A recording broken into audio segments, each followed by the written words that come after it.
clicking into a contractor, we have a very similar setup to what we had before with our front page profile, but with some fairly key changes that I want to make sure that you are aware of so that you're not lost trying to find the critical information that you need to know. And the first real big impact is over here on the left-hand side. So we have our user banner with, again, the user's name and the space for the profile picture, which will come in the next few weeks. And we've gone with a nice color palette on the user's name, red for if they're not available to go to work, and green if they are. So again, very quick visual glances to tell you what is the state of your contractors. Again, the standard buttons across the top to do your manager sign off, archive them, or edit their details as required. And then within this little blue box are your key details about that contractor. So you need to get hold of them. You've got their email, their contact number, and where they're based. Following down from there, we have their notes. So again, whatever notes you want to capture, they go there. Their attributes or labels, any callbacks you've got scheduled with them, and any tasks that you're assigning to your team to carry out for this particular contractor. Now, the reason why they're all on the left and I'm highlighting them in particular to begin with is because you'll then see over here on the right, we have the different tabs that, again, on the previous system were a drop-down system. But on the left, this all stays. So if you're on the compliance section, for example, you're going through the documents and you suddenly see something, maybe you see in the CV that they've worked abroad, but on the vetting they didn't put that they need the overseas police check, you can add some notes straight there from that page without having to go back to the main page as you did in the previous system. Similarly, if you're looking at something, you're like, oh, I need to speak to them about that, you can schedule a callback. Schedule a callback for somebody else to phone them and say, here, what's going on with this? Or similarly, raise a task. Say, hey, consultant, compliance officer, whoever it needs to be, can you just check this out for me? So you can do that from any one of these tabs.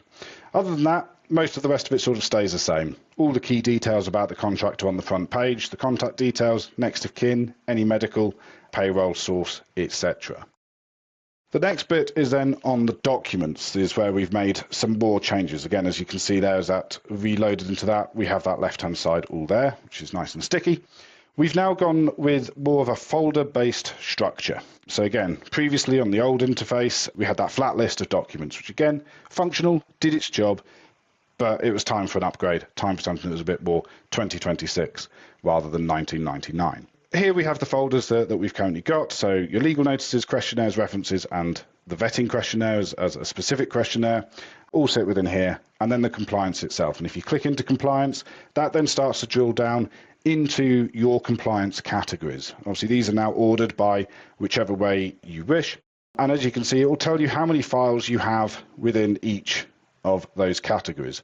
You can turn off this view if you do not wish to view the folders that have no files, which previously would have just been, they wouldn't have been on that list view. You can do so within your settings, and we'll come on to that in a little bit. But when you click through into a specific folder, once you're like, right, I want to see that share code, this is then how it looks with that particular file. You can hover over that to see a quick status of it, so you can see there it's been approved, when it was approved, when it expires, etc. Click to download, click to view, and again, some quick actions if you need to preview it, edit some of its metadata, or archive it.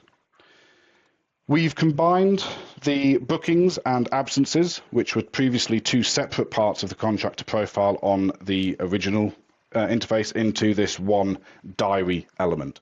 This will now show where a contractor is out to work at any one moment, as well as showing any absences that you or they have recorded.